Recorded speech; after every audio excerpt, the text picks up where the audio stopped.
우리가 오늘 24일 주일을 맞이했는데 내일이 또 25일 성탄 예배를 우리가 예배를 드리죠. 그래서 우리가 내일은 뭐 100%, 오늘은 한 뭐 80% 그것이 아니라 오늘도 100%의 기쁨으로 함께하는 이 시간 되길 바랍니다.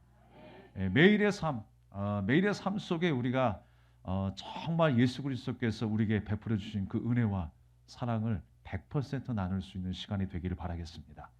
말씀을 이루려 하심이니라는 제목으로 함께 은혜를 나누고자 합니다. 우리가 성탄이 되게 되면 여러 가지 항상 이미지가 떠오르죠. 무엇이 떠오릅니까? 화려한 조명이 떠오르고요. 또 선물이 떠오르고요. 또 캐롤이 떠오르게 마련입니다. 그 중에 하나 우리가 성탄하면 떠오르게 되는 식물 하나가 있어요.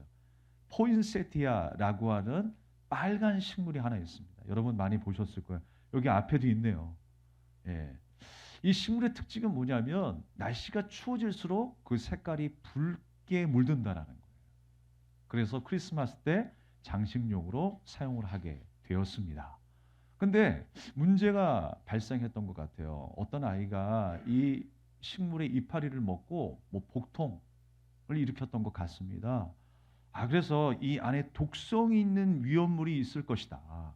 독성이 있을 것이다. 라고 많은 학자들이 추정을 했어요. 그래서 수년 동안 연구하기 시작했습니다. 이 식물 하나가 뭐라고? 수년 동안 연구를 하고 논문을 쓰고요. 그렇게 연구한 끝에 결과가 무엇이었느냐? 인체에 큰 해가 없다로 결과가 나왔습니다. 만약에 어린아이가 이 포인세티아 잎사귀를 한 500개 정도 먹으면 문제가 발생할 것이다. 라는 결과를 낳았어요. 근데 세상에 생각해 보십시오. 그냥 일반 잎도 500장 먹으면 문제가 발생하지 않을까요? 예, 그러니까 아무런 문제가 없다는 얘기예요. 많은 사람들이 이제 오남용하고 아이들이 실수로 먹다 보니까 그런 일들이 발생했던 것 같습니다. 근데 저는 그렇게 생각해 봤어요. 야, 이런 식물 하나에 그렇게 공을 들일 필요가 있을까? 수년 동안 연구를 하고 논문을 쓰고 사람들에게 이제 회자가 되어서 그것을 말하다니 무슨 의미가 있을까라는 생각을 해보게 되었습니다. 그러니까 생각해 보면 더욱 즐겁고 화려한 크리스마스가 되기를 바라는 마음이 아닐까라는 생각이 들었어요. 그러니까 안타까운 건 뭐냐면 예수님보다 식물 하나가 더 이슈가 되고 있다는 거예요. 장식이 더 이슈가 되고 있고요.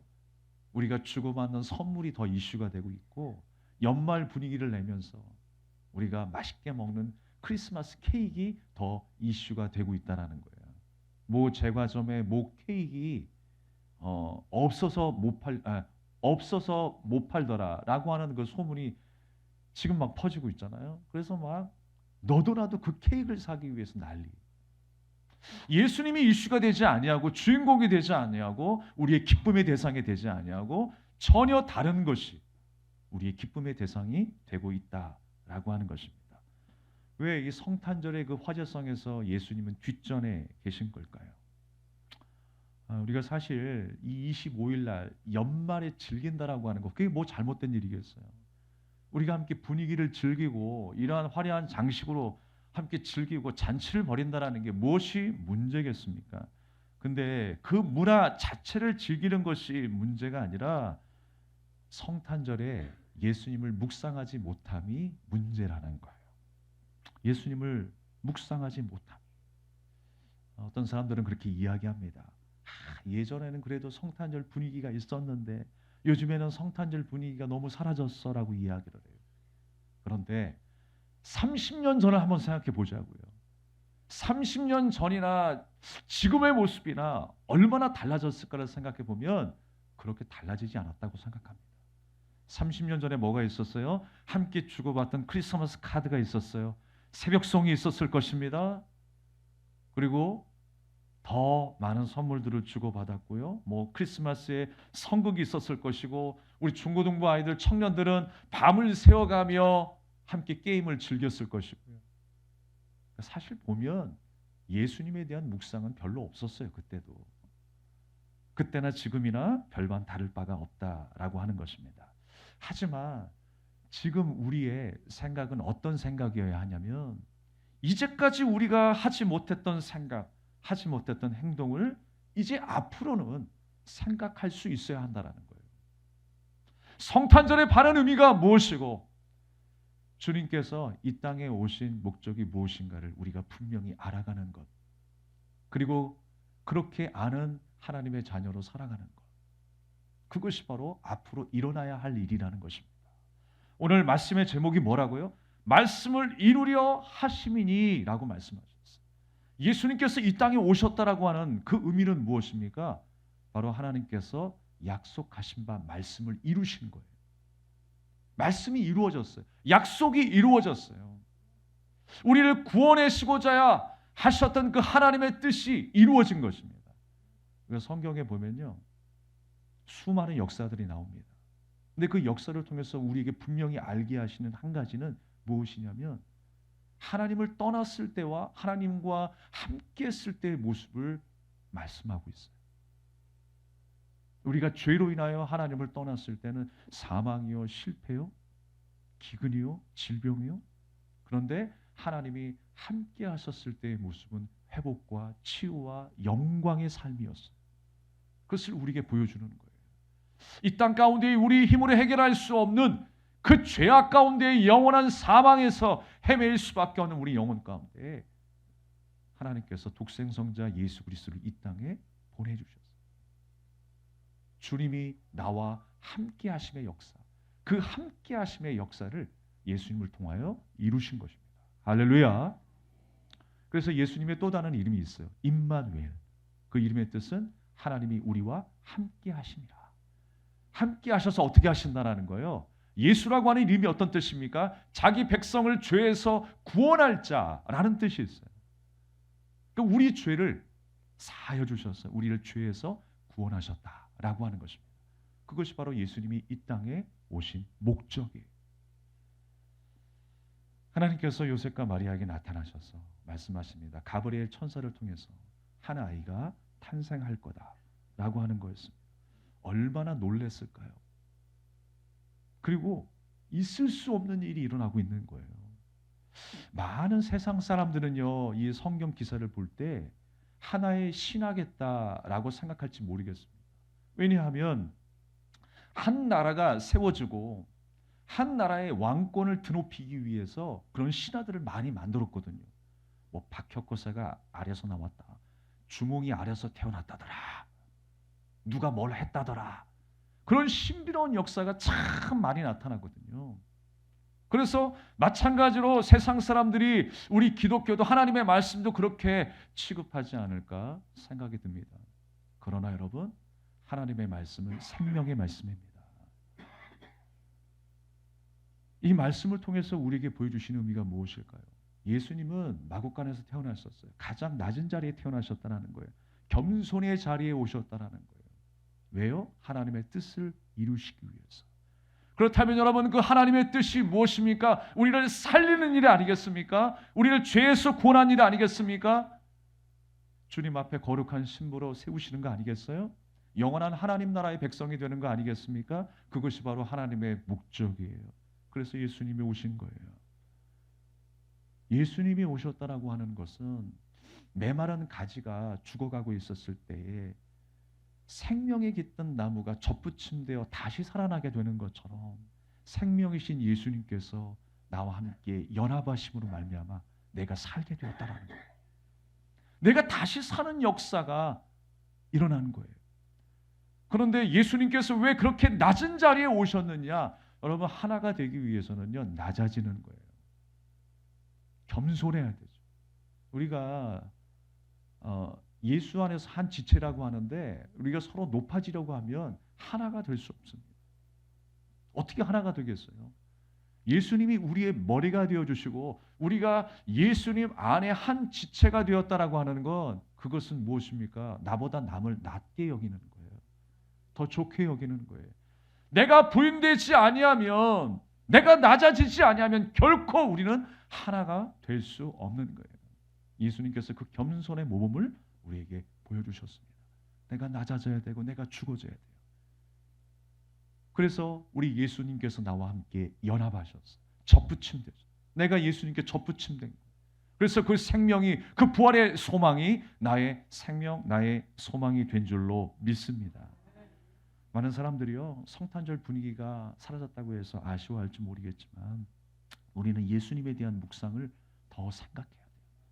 예수님께서 내게 허락하신 그 은혜를 다시 한번 기억하는 이 하루가 되시기를 주님의 이름으로 축복합니다. 오늘 본문은 이러한 역사들을 예수 그리스도의 나심이다라고 말씀하셨어요. 예수 그리스도의 나심. 그러니까 예수님께서 그냥 탄생하셨다라고 끝나는 것이 아니라 이 모든 일들이 하나님께로부터 왔다라는 거예요. 우리를 위해서 하나님께서 이렇게 일하셨다라는 뜻이에요. 그게 나심이에요. 이 나심이라고 하는 원문을 보면 게네시스, 여러분이 타고 다니시는 제네시스, 기원이거든요. 기원. 창세기 기원이에요. 그러니까 우리의 인생은 하나님으로부터 왔다라는 거예요. 하나님의 백성이 하나님의 은혜 가운데에 지금 인도함을 받고 있습니다. 성령의 인도하심 가운데에 예수님이 탄생하셨어요. 그리고 우리가 그 안에서 새롭게 태어난 하나님의 자녀로서 오늘도 우리는 성령의 인도함을 받고 살아갑니다. 그래서 우리 안에 이루어지는 모든 일들 우리는 성도의 눈으로 바라볼 수 있어요. 다시 해석되어져야 돼요. 왜 우리 앞에 절망이냐, 고난이냐, 실패냐. 그렇지만 그 모든 것이 하나님 안에 있다라는 생각을 하게 되면 우리의 해석은 달라져야 할 줄로 믿습니다. 예수 그리스도의 나심이 그렇게 시작되는 거예요. 그래서 세상의 족보는 누가 누구를 낳고 누구를 낳고 이렇게 시작되지만 예수님의 족보는요 어떻게 됩니까? 마태복음의 그 족보와 누가복음의 족보가 좀 다르게 나와 있죠. 그래서 누가복음의 족보를 보게 되면 위에서 아래로 내려오는 것이 아니라 아래에서 위로 올라가는 족보예요. 그 이상은 누구더라. 그 이상은 누구더라. 결국 올라가다 보니까 우리의 근원이 누구이신가를 발견하게 되었어요. 전능하신 하나님이셨어요. 우리의 시작이 하나님이셨다라는 거예요. 나를 살리기 위한 그 하나님의 계획 가운데에 수많은 일들이 있었고 예수 그리스도를 이 땅에 보내심으로 말미암아 나와 함께 연합하게 하심으로 말미암아 영원한 생명을 누리게 하셨다라는 사실입니다. 그래서 예수님이 나시기 전에 세례 요한이 먼저 났죠. 세례 요한이 탄생할 때도요. 그 기사는 어떤 기사였습니까? 아이를 낳지 못하는 엘리사벳이 아이를 낳는 역사였어요. 불가능한 사람의 몸에서 아이가 나온 거예요. 그런데 마리아의 몸도 마찬가지였습니다. 아직 동침을 하지 않았어요. 그런데 동침을 하지 않은 처녀의 몸에서 아이가 나왔어요. 불가능한 일이라는 거예요. 여러분, 하나님이 우리와 함께 하시지 아니하면 우리는 만족할 수 없는 인생, 우리는 영원히 소망이 없는 인생이에요. 구원에 여망이 없는 인생. 그런데 그 불가능한 인생 가운데에 생명의 씨앗이 떨어졌어요. 예수님 우리를 만나 주시는 거예요. 우리를 부르시는 거예요. 주님의 자녀 삼아 주시는 거예요. 그랬을 때 어떤 역사가 나타났어요? 생명을 얻게 되었고 생명을 나누게 되었고 생명을 낳게 되는 역사가 일어나는 거예요. 할렐루야. 예, 제가 더 흥분한 것 같아요. 이제 생명이 끊어진 인생에서 생명을 나누고 생명을 낳는 인생이 되었다라고 하는 것입니다. 이것이 오직 이 모든 세상이 우리의 인생이 하나님의 능력과 은혜로 돌아가고 있다라고 하는 것을 기억하게 하시는 거예요. 예수 안에서 다시 태어난 성도들은 그렇게 내가 하나님께로부터 왔다라고 하는 사실을 믿게 되고 이제 이 땅이 아닌 하늘에 속한 자로 살아가게 되는 것입니다. 사랑하는 여러분, 우리의 모든 것이 하나님의 손에 있음을 기억하십시오. 우리의 생사화복이 하나님의 손에 있습니다. 그 은혜 아래 살아가고 있음을, 오늘도 우리의 걸음이 우리의 손길이 성령의 인도하심 속에 있음을 믿고 날마다 확신하며 주님을 바라볼 수 있길 바랍니다. 우리가 이러한 역사와 기사를 통해서 참 신기하다, 신비롭다라는 이야기들을 해요. 그리고 많은 사람들이 참 신비하다라고 할 겁니다. 그러나 우리는 그 신비에 머물러서는 안 돼요. 성경에 보면 표적이 나오고 신비로운 일이 등장합니다. 근데 표적과 신비로움은 좀 다르게 생각해야 돼요. 표적은 무엇이냐? 하나님께서 하나님의 뜻을 이루시기 위하여 나타나는 일이에요. 질병이 있는데 질병을 고치셨어요.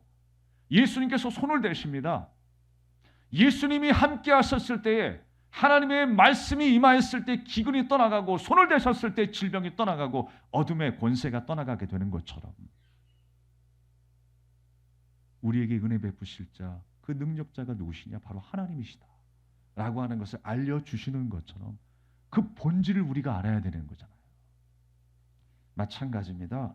표적이라고 하는 모든 것은요, 하나님의 뜻을 나타내기 위함이에요. 그래서 표적이라고 하는 이 말의 세메이오는요, 이정표로 가리키는 겁니다. 우리가 운전할 때 보면 이정표가 있어요. 어디 방향으로 가십시오. 어디 방향으로 가십시오. 우리가 이러진 않잖아요. 그 이정표를 바라보면서 야, 녹색이 참 예쁘네. 사각형 모양이 기가 막히네. 그러고 바라봅니까?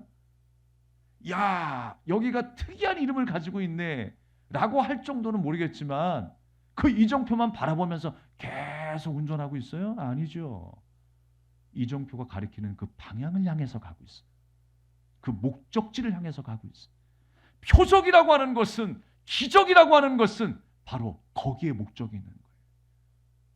예수님께서 그 낮은 자리에 동정녀의 몸에서 탄생하게 된 이유도 목적이 있는 거예요.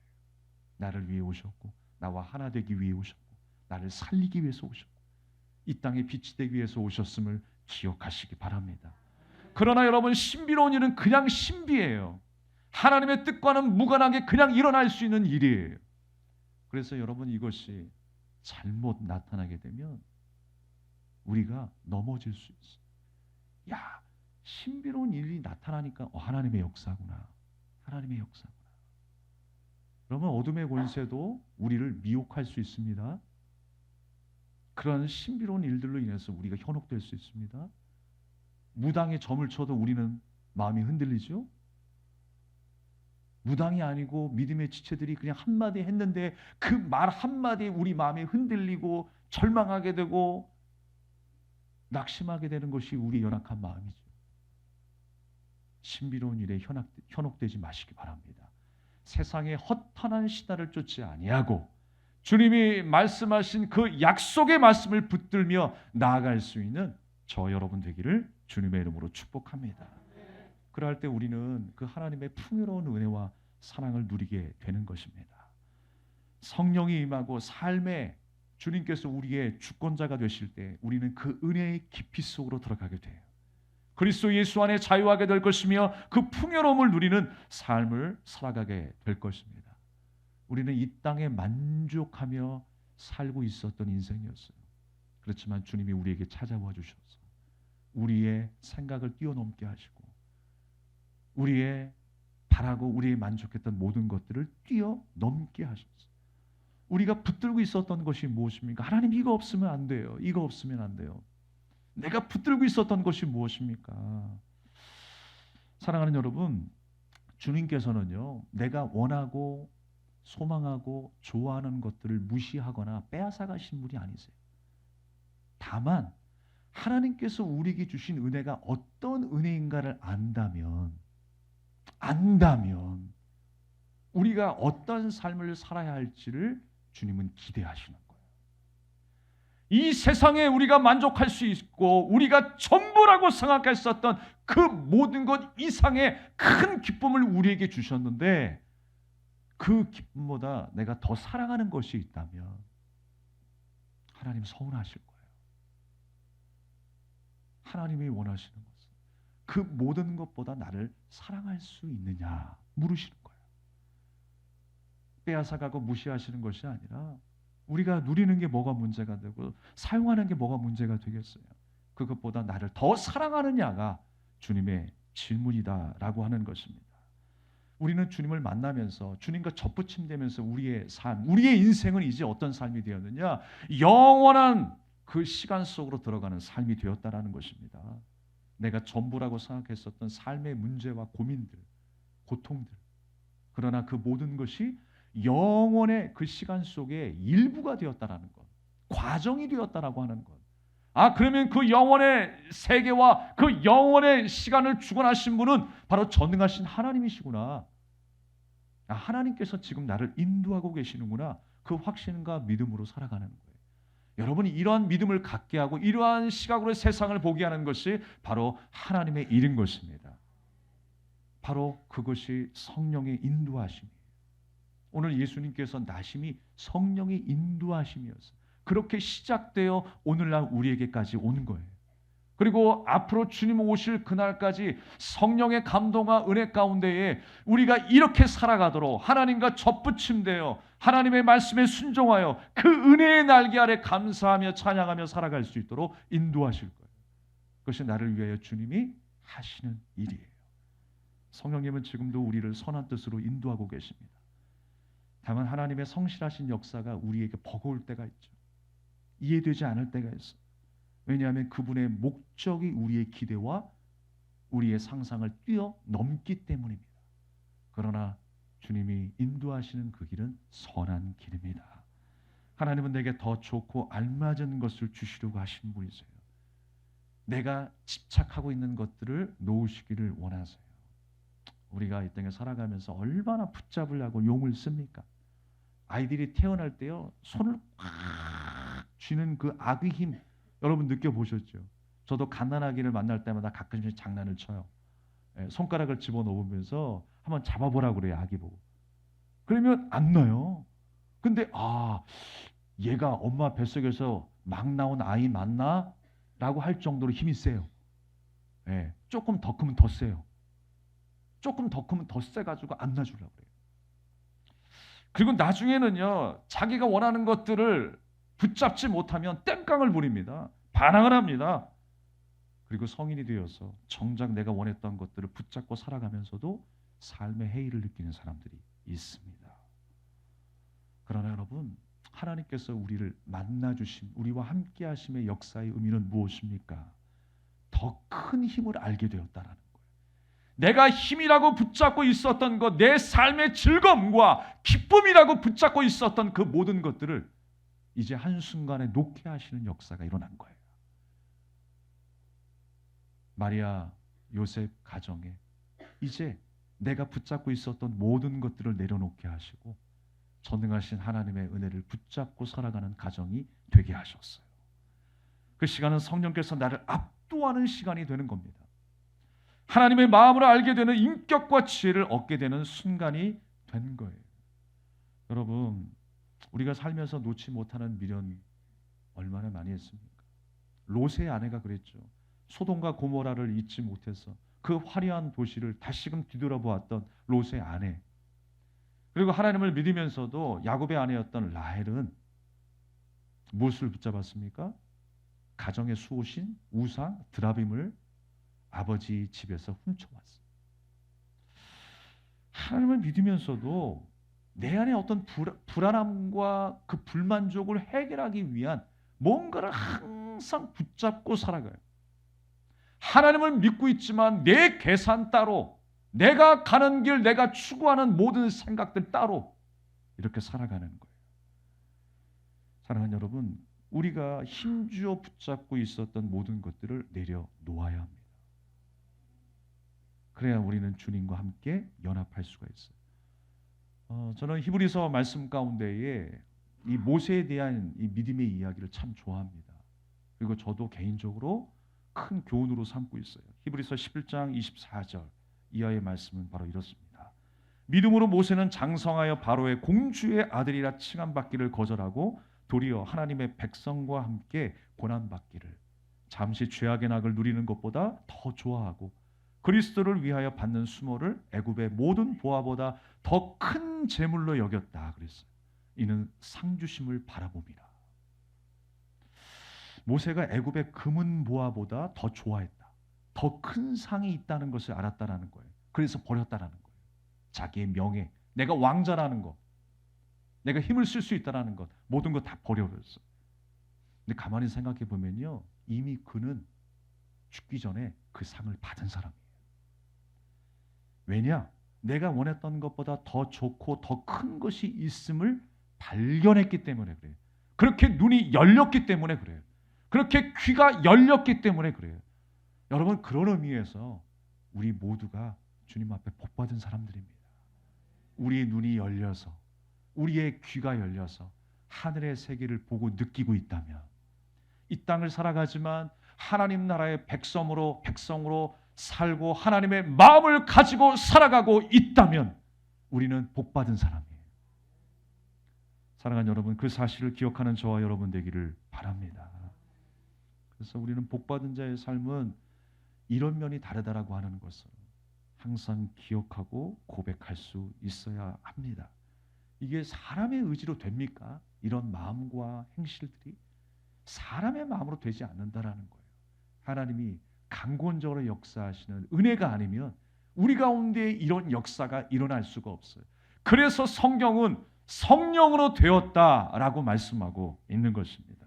주님이 날 만나 주심으로 이루어진 시간이에요. 이루어진 사건이다라고 하는 것입니다. 요즘에 그 아이들이 존경하는 인물들을 보면 여러분 누구라고 생각하세요? 이순신 장군입니까? 링컨 대통령입니까? 아니에요, 여러분. 누굴까요? 아이돌 가수일 수 있고요, 탤런트일 수 있고, 영화 배우일 수 있어요. 그건 뭐냐면 내가 그렇게 되기를 원하는데 내가 바라는 어떤 이상형의 삶을 먼저 살아낸 사람, 그냥 막연한 사람이 아니라 먼저 살아낸 사람을 꿈꾸고 위인으로 존경한다라고 하는 것입니다.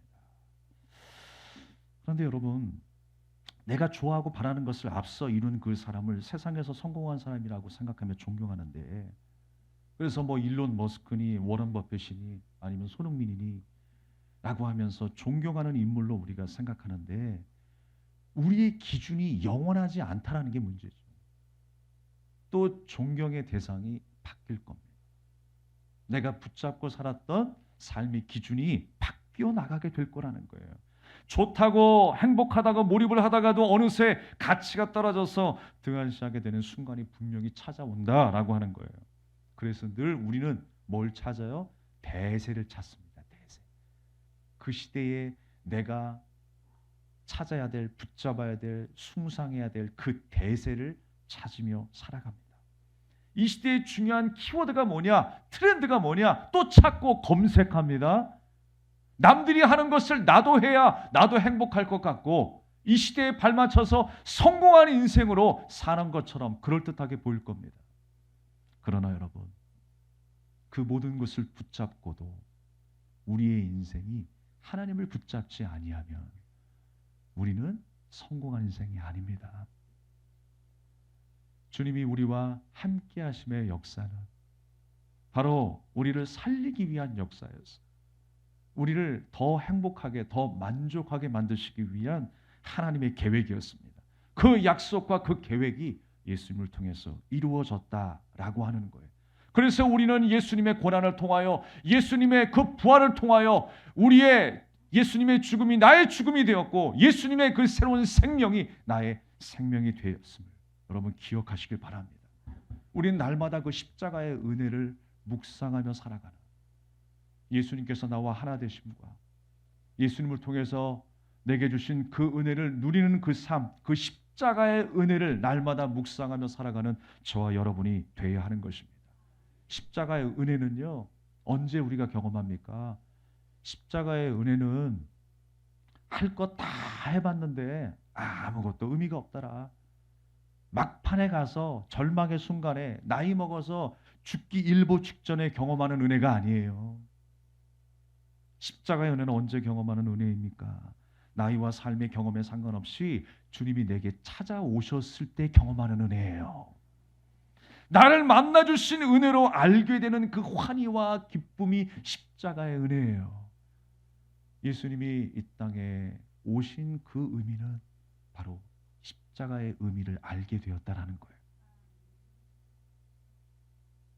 그래서 우리로 십자가의 삶을 살게 하셨어요. 그 십자가의 은혜를 알게 하시면서 바로 하나님이 나를 향한 그 하나님의 사랑이 무엇인가를 절실히 깨닫게 하신 것입니다. 말씀을 정리하겠습니다. 제가 군대 얘기를 또 하고 싶어요. 군대 안에서 첫 번째 성탄을 맞이할 때였습니다. 교회에 내려와서 이제 성탄 트리를 장식할 때였어요. 예전에 있었던 그 성탄 트리가 창고에 있더라고요. 그 창고에서 성탄 트리 전구를 꺼내서 이제 교회 앞면에 장식을 합니다. 몇 개 이어서 연결을 했는데 너무 예쁜 거예요. 그래서 군목 목사님이 좀 더 장식을 해라. 좀 더. 그래서 교회 전면을 다 장식을 했어요. 얼마나 예쁜지 몰라요. 그런데 그렇게 오색 전등으로 장식을 한 이후에 그 순간은 좋았는데 시간이 조금 흐르면서 난리가 났어요.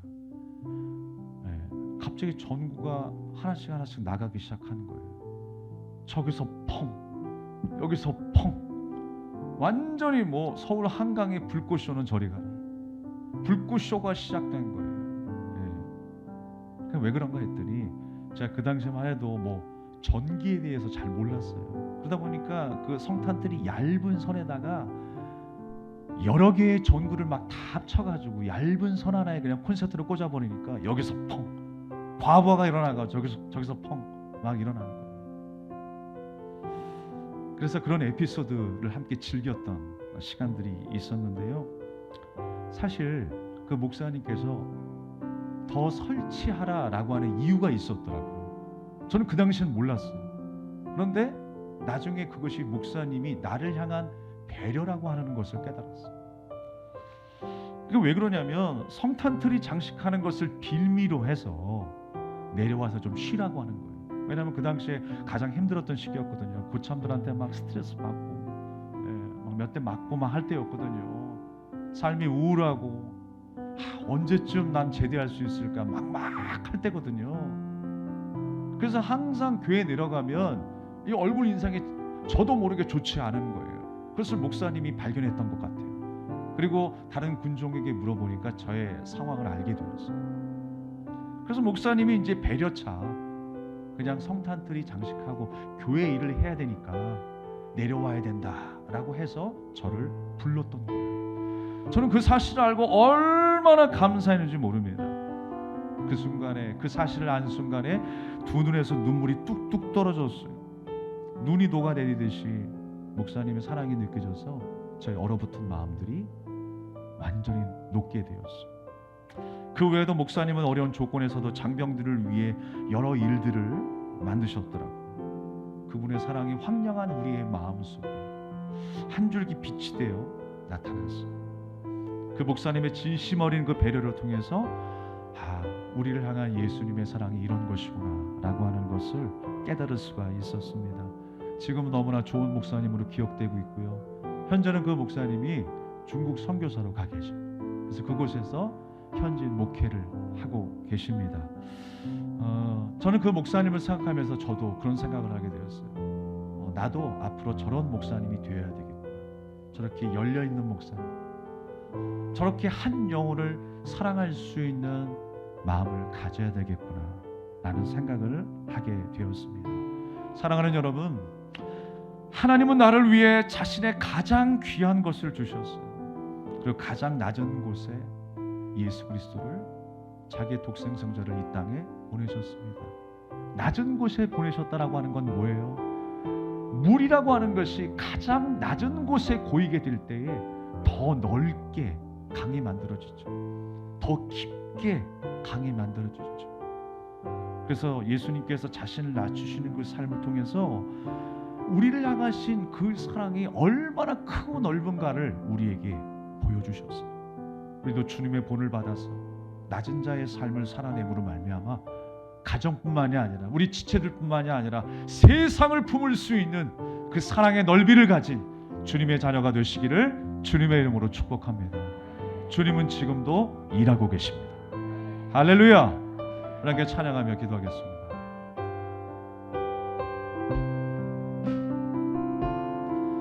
날이 저물어 갈 때, 빈들에서 걸을 때, 그때가 하나님의 때.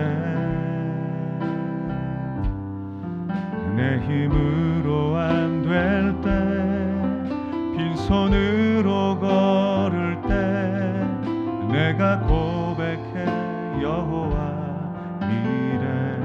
우리 모인 이곳에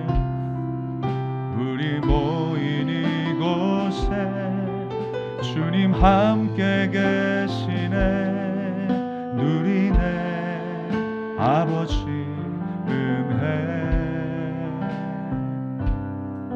적은 떡과 물고기 내 모든 걸 드릴 때 모두 고백해 여호와 이래. 주가 일하시네, 주가 일하시네. 주께 아끼지 않는 자에게 주가 일하시네, 주가 일하시네. 신뢰하며 걷는 자에게 날이 저물어 갈 때, 날이 저물어 갈 때, 빈들에서 걸을 때, 그때가 하나님의 때. 내 힘으로 안 될 때, 빈손으로 걸을 때 내가 고백해 여호와 이래. 우리 모인 이곳에 주님 함께 계시네. 우리 모인 이곳에 주님 함께 계시네. 누리네 아버지 은혜. 적은 떡과 물고기 내 모든 걸 드릴 때 모두 고백해 여호와 이래. 주가 일하시네, 주가 일하시네, 주가 일하시네. 주께 아끼지 않는 자에게 주가 일하시네, 주가 일하시네. 신뢰하며 걷는 자에게 주가 일하시네, 주가 일하시네, 주가 일하시네. 주께 아끼지 않는 자에게 주가 일하시네, 주가 일하시네. 신뢰하며 걷는 자에게 다시 한번 주가 일하시네, 주가 일하시네, 주가 일하시네. 주께 아끼지 않는 자에게 주가 일하시네, 주가 일하시네.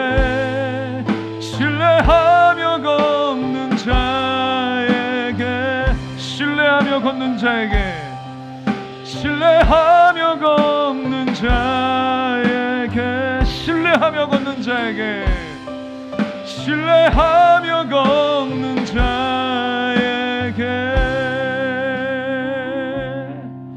주신 말씀을 기억하면서 우리 합심하여 기도하기를 원합니다. 그렇습니다, 여러분. 실패와 절망 속에 아무것도 할 수 없는 우리 인생이었어요. 아이를 낳을 수 없었던 여인의 모습처럼 우리는 아무것도 할 수 없는 죄인이었어요. 그런데 주님이 나를 만나 주시는 거예요. 연합해 주시는 거예요. 주님의 생명이 나의 생명이 되게 하신 거예요. 여러분, 우리는 생명을 가진 자입니다. 우리는 생명을 가진 자로 이제 주님을 바라보며 살아가는 인생이 되었습니다. 사랑하는 여러분, 이제 주님이 우리의 삶을, 아니 이전부터 지금까지도 인도하고 계세요. 여러분 앞에 어떤 어려운 문제가 있습니까? 절망이 있습니까? 내 힘으로 할 수 없는 삶의 문제들이 질비하여 있습니까? 여러분 두려워하지 마십시오. 주님이 나의 길을 위하여 일하시고 인도하고 계신다는 사실이에요.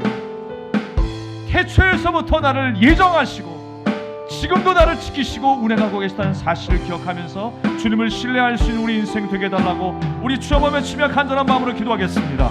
주여!